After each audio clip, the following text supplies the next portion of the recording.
بسم اللہ الرحمن الرحیم۔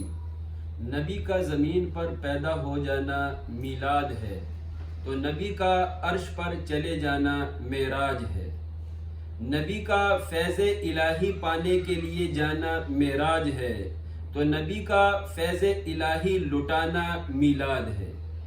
عزیزان محترم، ربیع الاول کا مہینہ جب آتا ہے تو ٹھگو علماء عوام کو ٹھگنے کی کوشش کرتے ہیں اور کہتے ہیں کہ میلاد تو نبی نے نہیں منایا، میلاد صحابہ نے نہیں منایا، تو تم کیوں مناتے ہو؟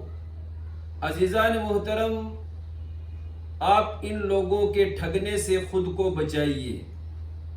یاد رکھیں، میلاد خود نبی پاک نے بھی اپنا منایا ہے، میلاد صحابہ نے بھی منایا ہے، میلاد نبی پاک صلی اللہ علیہ وسلم کی والدہ گرامی نے بھی منایا ہے، میلاد تمام نبیوں نے منایا ہے، میلاد اللہ کریم نے بھی منایا ہے، میلاد کا بیان کیا ہے۔ عزیزان محترم، ہم لوگ تو سالانہ میلاد مناتے ہیں ربیع الاول میں، لیکن صحابہ کرام اور نبی پاک علیہ السلام ہفتہ وار میلاد منایا کرتے تھے۔ امام ترمذی اپنی کتاب ترمذی شریف میں میلاد النبی کے عنوان سے ایک چیپٹر قائم کرتے ہیں اور اس میں میلاد النبی کی بہت ساری حدیثیں لے کر آتے ہیں۔ نبی پاک صلی اللہ علیہ وسلم ہر پیر کو روزہ رکھتے۔ صحابہ کرام نے پوچھا، یا رسول اللہ صلی اللہ علیہ وسلم لما صمتا یوم الثانی، یا رسول اللہ صلی اللہ علیہ وسلم آپ ہر پیر شریف کو روزہ کیوں رکھتے ہیں؟ نبی پاک صلی اللہ علیہ وسلم نے فرمایا، اللہ پاک کا شکر ادا کرتے ہوئے، کیوں کہ اللہ کریم نے فیہ ولدت، پیر شریف کے دن اللہ نے مجھے پیدا کیا ہے، تو شکرانتاً میں ہر پیر کو روزہ رکھتا ہوں۔ اور حضور کی ہر سنت پر صحابہ عمل پیرا ہوتے تھے۔ صحابہ کرام بھی ہر پیر کو روزہ رکھ کر ہفتہ وار میلاد منایا کرتے تھے۔ عزیزان محترم، میلاد النبی کی آمد ہے۔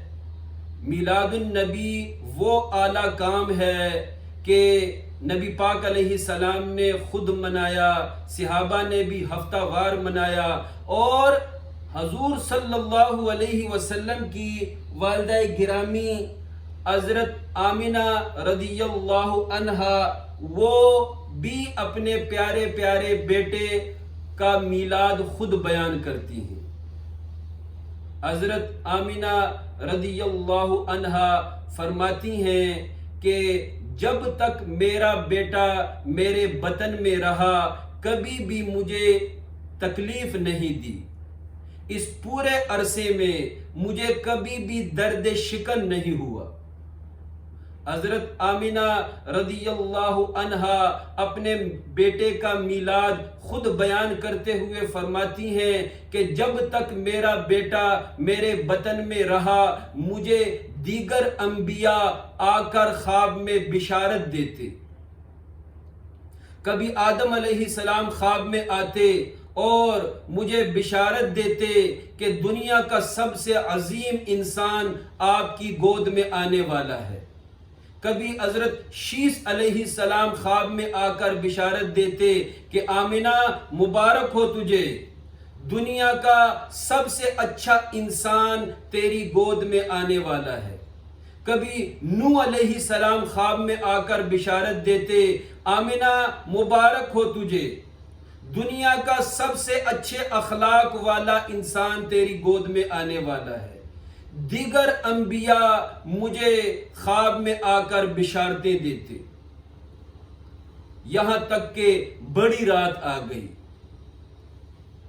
اور وہ جو بڑی رات آئی، حضرت آمینہ فرماتی ہیں کہ جب بڑی رات آئی، ولادت النبی، میلاد النبی کی رات آئی، اس رات میرے پاس گھر میں چراغ جلانے کے لیے تیل بھی نہ تھا۔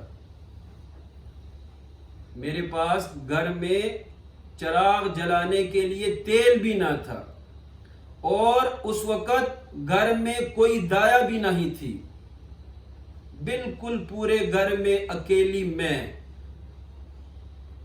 فرماتی ہیں خرج منی نور، میرے جسم سے نور کا ظہور ہوا، اضاءت لہ قصور الشام، اس نور کی برکت سے ملک شام کے مناظر مجھے نظر آ گئے، ملک شام کے بنگلے، ملک شام کی کوٹھیاں اس نور کی برکت سے میں نے دیکھ لی، میلاد النبی کی برکت سے، حضور کی ولادت کی برکت سے، نور مصطفیٰ علیہ السلام کی برکت سے ملک شام کے محلات میں نے دیکھ لیے۔ عزیزان محترم، آج سے پہلے کبھی انہیں دیوار کے پیچھے نظر نہیں آیا، آج سے پہلے حضرت آمنہ کو دیوار کے پار نظر نہیں آتا، لیکن یہ اس نور کی برکت ہے کہ اس نور کی برکت سے دیوار کے پار، صوبے کے پار، ملک عرب کے پار ان کو نظر آیا ملک شام کے مناظر۔ یہ حضور علیہ السلام کے نور کی برکت ہے۔ حضرت آمنہ رضی اللہ عنہا اپنے مبارک، اپنے سب سے جو ہے پوری کائنات کا سب سے جو بہترین فرد ہے، سید الانبیاء ہیں، حضرت آمنہ اپنے بیٹے کا میلاد خود بیان کرتی ہیں، اور میلاد النبی کے موقع پر اپنے مولود کی 8 عظیم خوبیاں بیان فرماتی ہیں۔ بڑی پیاری حدیث ہے، بڑی پیاری حدیث ہے۔ حضرت آمنہ رضی اللہ عنہا فرماتی ہیں کہ رأیتہ کان مدہونا مکحولا مسرورا مختونا مغسولا مطہرا معطرا کان ساجدا۔ حضرت آمنہ فرماتی ہیں جب نبی پاک صلی اللہ علیہ وسلم میرا لخت جگر، میرا فرزند ارجمند پیدا ہوا، میں نے دیکھا، میں نے بغور دیکھا، سر میں تیل لگا ہوا تھا، میں نے غور سے دیکھا، آنکھوں میں سرما لگا ہوا ہے، میں نے بڑے غور سے دیکھا تو میرے بیٹے کی ناف جو ہے وہ کٹی ہوئی ہے، میں نے ناف کے نیچے دیکھا ختنے پہلے سے ہوئے ہیں، میں نے دیکھا کہ میرا بیٹا نہایا ہوا ہے۔ حضرت آمنہ فرماتی ہیں میں نے دیکھا میرا بیٹا وہ بالکل پاکیزہ ہے اور خوشبودار ہے، اتنا خوشبودار کہ پورا کمرہ خوشبوؤں سے بھر گیا۔ فرماتی ہیں کہ میں نے اپنے لخت جگر کو دیکھا، وہ سجدے میں جاتا ہے اور سجدے میں جا کر کہتا ہے یا رب ہب لی امتی، یا رب ہب لی امتی، یا رب ہب لی امتی۔ حضرت آمنہ کائنات کی ماں، کائنات کی ماں، مقدس ترین ماں، وہ خود اپنے بیٹے کا میلاد بیان کر رہی ہیں۔ فرماتی ہیں میں نے اپنے بیٹے کو دیکھا، وہ سجدے میں گرا ہوا ہے، سجدے میں کہہ رہا ہے یا رب ہب لی امتی، یا رب ہب لی امتی، اے میرے رب میری امت کو بخش دے، میری امت کو میرے حوالے کر دے، میری امت کو بخش دے۔ عزیزان محترم، ایک طرف نبی کی محبت ہے امت سے کہ پیدائش سے لے کر آخری لمحے تک امت کو امتی امتی امت کو یاد رکھا، امت کے لیے بھاگ دوڑ میں اخیر کر دی، اور دوسری طرف امتی کو غور کرنا چاہیے کہ ہماری زندگی میں ہم کتنا یا نبی کہتے ہیں، ہمیں حضور سے کتنی محبت ہے، ہمیں نبی پاک علیہ السلام سے کتنا پیار ہے، ہمیں بھی اپنی زندگی پر غور کرنا چاہیے۔ عزیزان محترم، امام حسن بصری رحمت اللہ علیہ فرماتے ہیں، اے امتی اگر تجھے اپنے نبی کی جدائی میں تڑپنا نصیب نہیں ہے، مدینے کی جدائی میں تجھے تڑپنا نصیب نہیں ہے، تو پھر تجھے کھجور کی لکڑی سے شرم کرنی چاہیے۔ استوے حنانہ سے، کھجور کی لکڑی سے تجھے شرم کرنی چاہیے، اور تجھے اپنے محبوب اپنے نبی صلی اللہ علیہ وسلم کی یاد میں تڑپنا چاہیے، ان کے نقش قدم پر چلنا چاہیے۔ عزیزان محترم، عاشق معشوق کی دیدار میں سب سے زیادہ لذت پاتا ہے، عاشق معشوق کے دیدار کے لیے تڑپتا ہے، اور عاشق کو، محب کو سب سے زیادہ مزہ معشوق کے دیدار میں ملتا ہے، سب سے زیادہ مزہ معشوق کے دیدار میں ملتا ہے۔ تابعین جب صحابہ سے پوچھتے کہ صحابہ تمہیں سب سے زیادہ کس عبادت میں لذت ملتی تھی، صحابہ کرام جواب دیا کرتے تھے، دیدار مصطفیٰ صلی اللہ علیہ وسلم، حضور صلی اللہ علیہ وسلم کا چہرہ مبارک دیکھنے میں ہمیں سب سے زیادہ مزہ ملتا تھا، سب سے زیادہ لذت والی عبادت ہمارے لیے دیدار مصطفیٰ صلی اللہ علیہ وسلم تھا۔ عزیزان محترم، عشق چھپانے سے نہیں چھپتا، عشق چھپانے سے نہیں چھپایا جا سکتا، عشق باتوں اور کردار سے خود ظاہر ہو جاتا ہے۔ عاشق اپنے نبی کی سنت کو نہیں چھوڑ سکتا، عاشق امتی اپنے نبی کی سنت کو نہیں چھوڑ سکتا۔ حضرت انس رضی اللہ عنہ کو کدو سے چڑ تھی، کدو کھانے سے نفرت کرتے تھے، لیکن جس دن حضرت انس کو معلوم ہوا کدو کھانا نبی پاک کی سنت ہے، اس دن سے کدو ان کی فیورٹ ڈش بن گئی، کدو ان کی محبوب غذا بن گئی، اپنی طبیعت چینج کر لی۔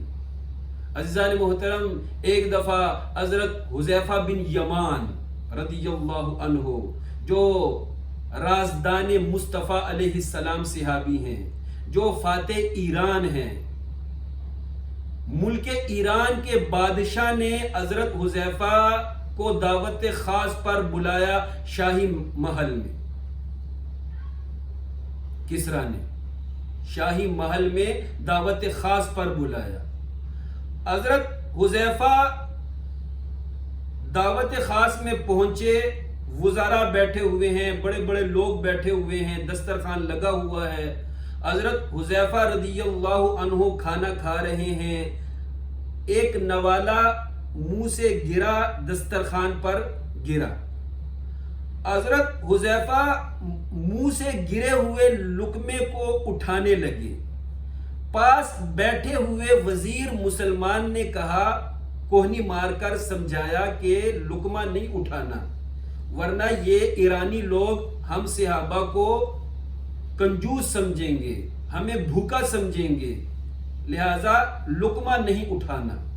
حضرت حذیفہ نے گرج کر فرمایا، اَأَتْرُكُ سُنَّةَ رسول اللہ صلی اللہ علیہ وسلم لِهَؤُلَاءِ الْحُمَقَاءِ، کیا ان احمقوں کی وجہ سے میں اپنے نبی کی سنت کو ترک کروں گا؟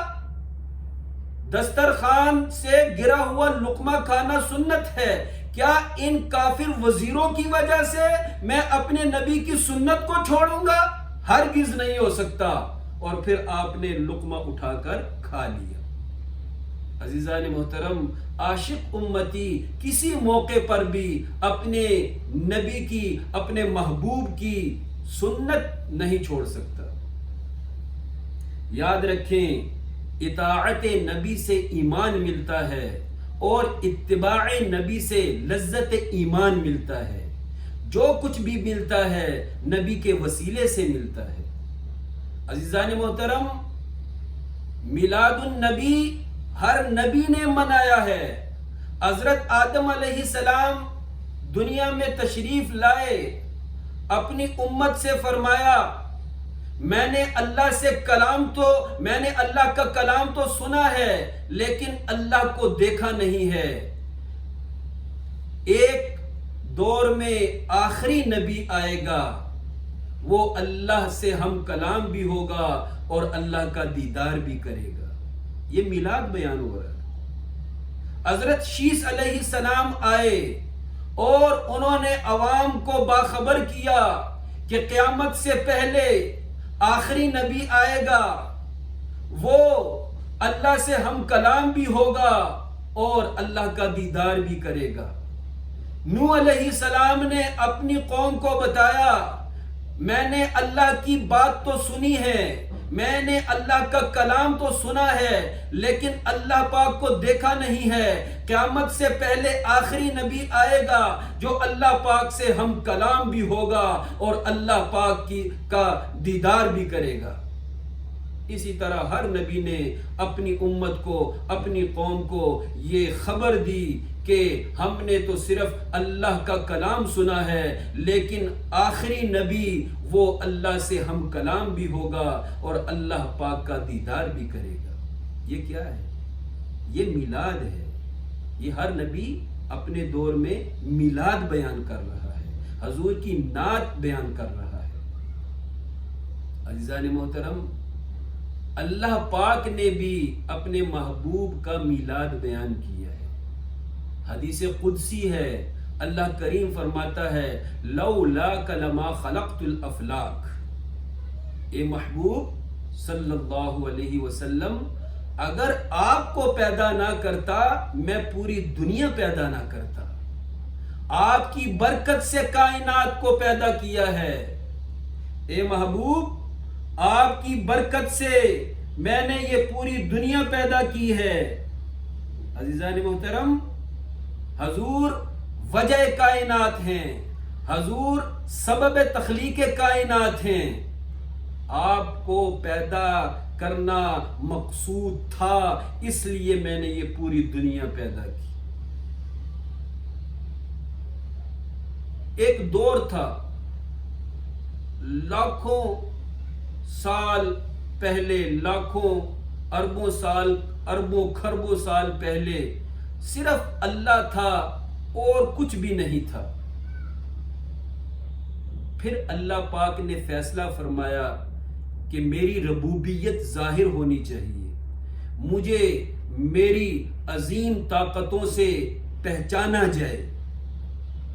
تو اللہ کریم نے دنیا بنانے کا فیصلہ فرمایا اور مخلوقات میں سب سے پہلے اپنے نبی کے نور کو پیدا کیا۔ ابن ماجہ میں فرمان مصطفیٰ علیہ السلام موجود ہے، حضور فرماتے ہیں یا جابر ان اللہ قد خلق قبل اشیاء نور نبیک، اے جابر سب سے پہلے اللہ کریم نے تیرے نبی کے نور کو پیدا کیا۔ عزیزان محترم، اللہ نے بے جان چیزوں کو بھی پیدا کیا، جاندار چیزوں کو بھی پیدا کیا، شمس و قمر کو پیدا کیا، جنت و دوزخ کو پیدا کیا، زمین و آسمان کو پیدا کیا، لوح و قلم کو پیدا کیا، لیکن سب سے پہلے اپنے نبی کے نور کو پیدا کیا۔ جتنی بھی زندہ مخلوقات ہیں دو چیزوں سے بنتی ہیں، جسم اور روح۔ جسم اور روح دو چیزوں سے ہر زندہ مخلوق بنتی ہے، لیکن نبی پاک علیہ السلام تین چیزوں سے مرکب ہوئے: جسم، روح اور نور۔ جسم بننے سے ہزاروں سال پہلے روحیں پیدا کی گئی، یہ حدیث سے ثابت ہے، کشف المحجوب میں یہ حدیث موجود ہے۔ جسموں کے بننے سے پہلے 2,00,000 سال پہلے ارواح کو پیدا کیا گیا۔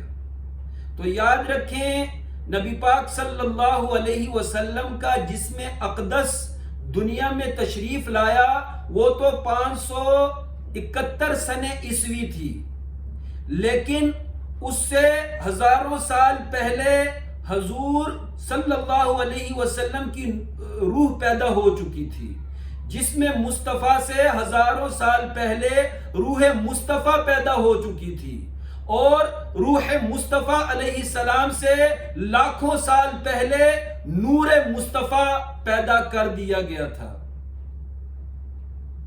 سب سے پہلے مخلوقات میں حضور کا نور مبارک پیدا کیا گیا۔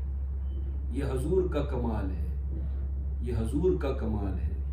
عزیزان محترم، میلاد کا مہینہ ہے، میلاد جگہ جگہ بیان ہو رہا ہے اور علماء برکتیں حاصل کر رہے ہیں۔ مستشرقین کا ایک اعتراض ہے، جو غیر مسلم علماء ہیں ان کا ایک اعتراض ہے کہ حضرت محمد کو مکہ میں کیوں پیدا کیا گیا، پاکستان میں، ہندوستان میں یا کسی یورپین ملک میں کیوں نہیں پیدا کیا گیا؟ عزیزان محترم، یاد رکھیں، میلے کچیلے کپڑے پر جہاں زیادہ گہرا سخت گندا داغ ہو تو اس سخت گہرے گندے داغ کو پہلے دھویا جاتا ہے، پھر دیگر میلے کچیلے کپڑے کو بعد میں دھویا جاتا ہے۔ حضور کی ولادت کے وقت پوری دنیا میں سب سے زیادہ جاہل اور سنگ دل لوگ عرب والے تھے، اتنے جاہل اور سنگ دل کہ اپنی چھوٹی زندہ بچیوں کو دفن کر دیا کرتے تھے، زندہ درگور کر دیا کرتے تھے، اتنے بڑے دہشت گرد اور جاہل لوگ، اور اس کو ثواب سمجھتے تھے، اس کو غیرت سمجھتے تھے۔ ایسے لوگوں کی حضور نے اصلاح کی، حضور نے معاشرے کی اصلاح ان لوگوں سے شروع کی۔ ایسے لوگوں کو حضور نے صحابہ بنایا، رحم دل بنایا۔ عزیزان محترم، برتھ ڈے والے کی شان کے مطابق تحفہ پیش کیا جاتا ہے۔ مثلاً بچے کی برتھ ڈے ہو تو چاکلیٹ، ٹافیاں، کھلونے وغیرہ پیش کیے جاتے ہیں اور بچے کی خوشی حاصل کی جاتی ہے۔ اور اگر کسی بابا جی، کسی بوڑھے کی برتھ ڈے ہو تو کوئی بہترین سوٹ، بہترین عصا لاٹھی پیش کیا جاتا ہے تاکہ بابا جی کی خوشی حاصل کی جا سکے۔ ایسا کبھی نہیں ہوتا کہ بچے کی برتھ ڈے پر اس کو لاٹھی پیش کی جائے اور بابا جی کے برتھ ڈے پر اس کو کھلونے پیش کیے جائیں، ٹافیاں پیش کی جائیں۔ ایسے نہیں ہوتا، اس سے بابا جی ناراض ہو سکتے ہیں۔ عزیزان محترم، 12 ربیع الاول آنے والا ہے، حضور علیہ الصلوۃ والسلام کی شان کے مطابق ہمیں تحفہ پیش کرنا پڑے گا۔ نبی پاک صلی اللہ علیہ وسلم کی شان کے مطابق ہمیں بڑے بڑے نیک اعمال کر کے حضور کی خدمت میں 12 ربیع الاول کو وہ نذرانہ، وہ تحفہ پیش کرنا چاہیے اور حضور کی خوشی حاصل کرنی چاہیے۔ عزیزان محترم، ایک اہم نکتہ سمجھاتا ہوں، انتہائی اہم نکتہ۔ قرآن پاک میں اللہ کریم نے ہمیں یہ سمجھایا ہے کہ تم لوگوں کو جب کوئی نعمت الہی مل جائے فَلْيَفْرَحُوا، اس پر خوش ہوا کرو۔ نعمت الہی کے ملنے پر خوش ہوا کرو۔ فَلْيَفْرَحُوا فرمایا ہے، فَلْيَتَفَرَّحُوا نہیں فرمایا ہے۔ خوش ہونے کا حکم دیا ہے۔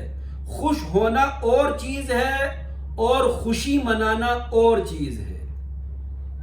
خوشی کو سیلیبریٹ کرنا الگ بات ہے اور خوش ہونا الگ بات ہے، دونوں میں واضح فرق ہے۔ میں 2 مثالوں سے فرق سمجھانے کی کوشش کرتا ہوں۔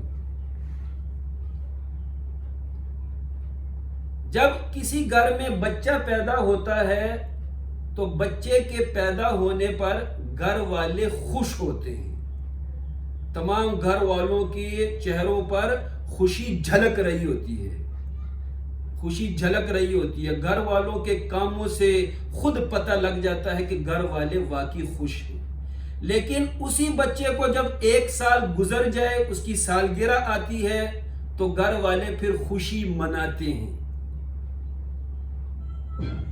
دوسری مثال لے لیں، جس دن کسی کی شادی ہو تو دولہا اپنی شادی کے دن خوش ہوتا ہے، اس کے موڈ سے لگ رہا ہوتا ہے، اس کے مزاج سے، اس کے چہرے سے لگ رہا ہوتا ہے کہ یہ خوش ہے۔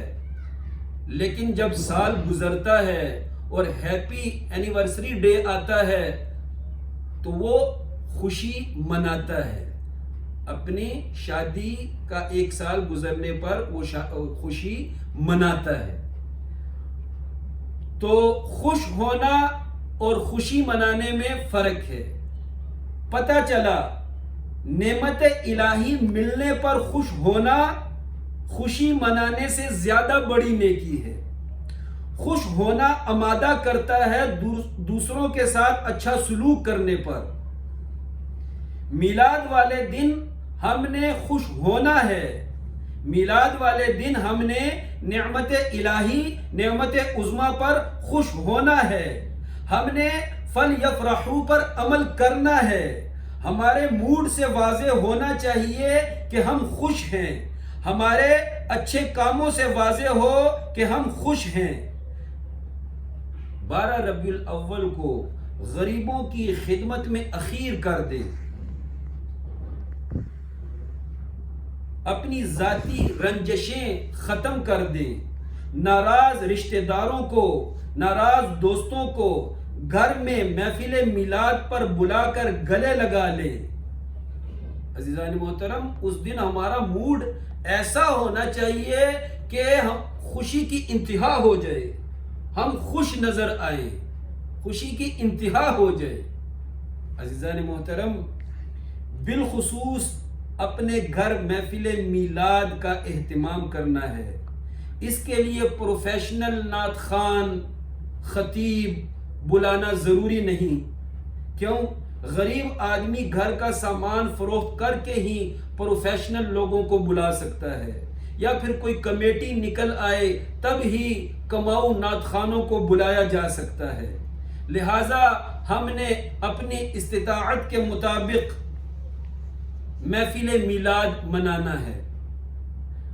ہم نے خود نعت پڑھنی ہے، درود کی محفل سجانی ہے، نبی پاک علیہ السلام کی باتیں بیان کرنی ہیں، جتنی بھی باتیں حضور کے بارے میں ہمیں معلوم ہیں آپس میں بیٹھ کے گھر والوں کو بٹھا کر وہ باتیں سنانی ہیں۔ بلکہ 3-4 دن پہلے گھر والوں کو بتا دیں 12 ربیع الاول پر تلاوت ہوگی، نعت ہوگی، بیان ہوگا، سب حضرات تیاری کر لیں، سب نے اپنا اپنا حصہ ڈالنا ہے، حضور کی بارگاہ میں اپنی حاضری لگانی ہے۔ عزیزان محترم، آخری بات بتا کے بس ختم کرتا ہوں۔ ہم نے میلاد منانا ہے، شرعی میلاد منانا ہے، غیر شرعی میلاد منانے سے پرہیز کرنا ہے، خرافات سے بچنا ہے، 2 نمبری سے بچنا ہے، غیر شرعی کاموں سے بچتے ہوئے ہم نے میلاد منانا ہے۔ ہم نے میلاد منانا ہے گھر میں، ہم نے میلاد منانا ہے مسجد میں، ہم نے میلاد منانا ہے شادی ہالوں میں۔ سڑک بند کر کے میلاد نہیں منانا، راستہ بند کر کے محفل میلاد کا اہتمام نہیں کرنا۔ کیوں؟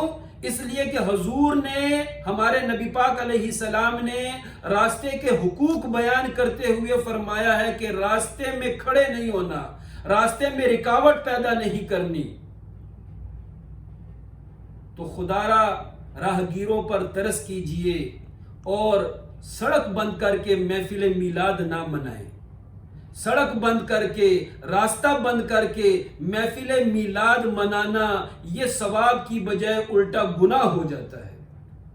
اللہ کریم ہمیں شریعت کو سمجھ کر میلاد منانے کی توفیق عطا فرمائے اور تمام غیر شرعی کاموں سے بچتے ہوئے میلاد منانے کی توفیق عطا فرمائے، آمین ثم آمین۔ سرکار کی آمد مرحبا، منٹھار کی آمد مرحبا، سونے کی آمد مرحبا، سونے کی آمد مرحبا، آخری نبی کی آمد مرحبا،